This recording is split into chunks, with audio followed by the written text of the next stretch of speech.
Morning! Unboxing of the Oakley Kato Prizm Sapphire color. Let's check it out.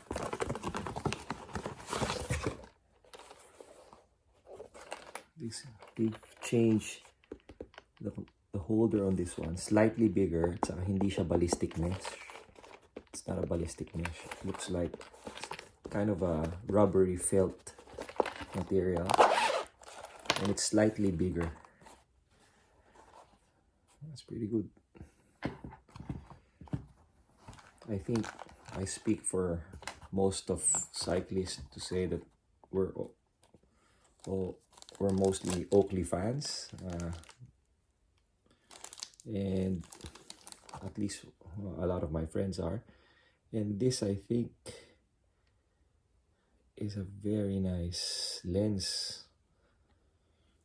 Integrated siya. I don't know how this looks like.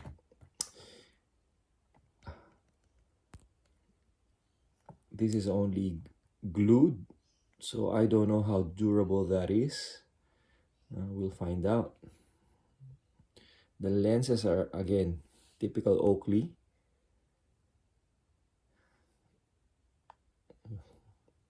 Very, very, very high quality, and the clarity.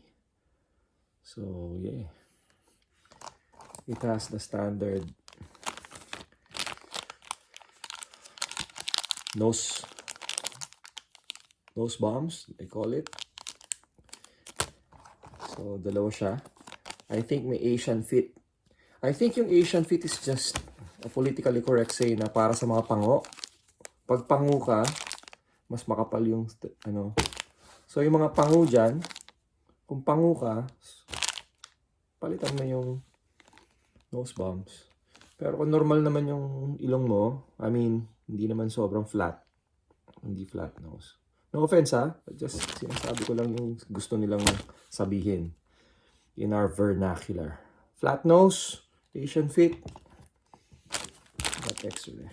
Anyway, such a good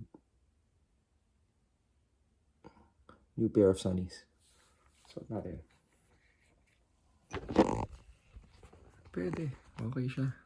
Malalaman natin kung matibay. Kaya lang, I think, madaling magasgas. Okay. Alright.